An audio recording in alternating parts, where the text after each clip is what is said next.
My whole process for building valuation is start with the claim in mind. What's your capital position? What's your risk tolerance? Are you electing to have a higher deductible across the board to save some coin? What's your reserve fund look like? And then on the valuation side of things, we want to be really clear on what happens when it comes to claim time. And if you're okay with, you know what, knock the thing down, I'll sell the dirt and move on. I'll get my actual cash value check from the insurance company, sell the land, and move on to the next deal.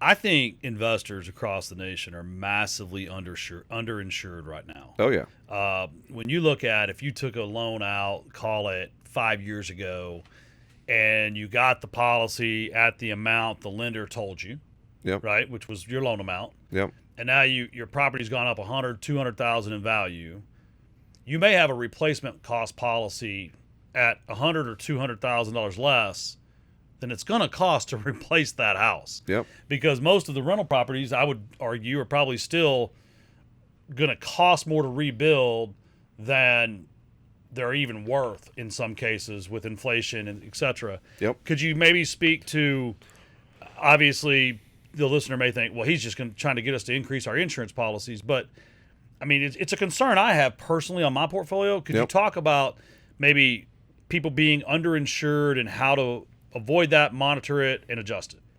My whole process for building valuation is start with the claim in mind. What's your capital position? What's your risk tolerance?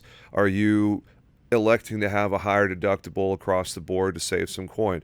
What's your reserve fund look like? And then on the valuation side of things, we want to be really clear on what happens when it comes to claim time. And if you're okay with, you know what, knock the thing down, I'll sell the dirt and move on. I'll get my actual cash value check from the insurance company, sell the land, and move on to the next deal. If that's your business model, by all means, you insure that thing for whatever you want to insure it for that gets your original investment out. You sell the land, you move on.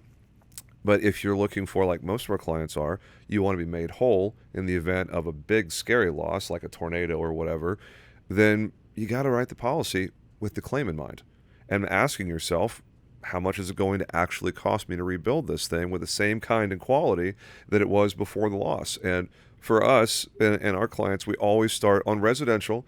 If it's build or grade, we always start at $125 a foot. And that's it. Like, if somebody wants to do less than that, of course you're free to. And just as a quick aside, don't listen to anybody who tells you what you have to do. It is the advisor's job. It's the agent's job to inform and empower. It's not the agent's job to dictate anything. So when you say inform, like, do you as an insurance agent, or is this common practice, like if I'm an investor and I'm pulling comps, do you also pull comps of sorts and be like, hey, what kind of claims are being actively taken in this area? Nobody does that. I'll be real with you. Would that be something smart to try to do? It's possible to do that, but you'd have to get access to a whole bunch of proprietary data that companies don't want to share. Okay. Most insurance agents are going to use replacement cost estimator software. RCE is what it's called in the insurance world. And they're going to plug in the property address to their quoting engine. They're going to look at whatever the RCE spits out, and they're going to plug that in and quote it and run to the next deal.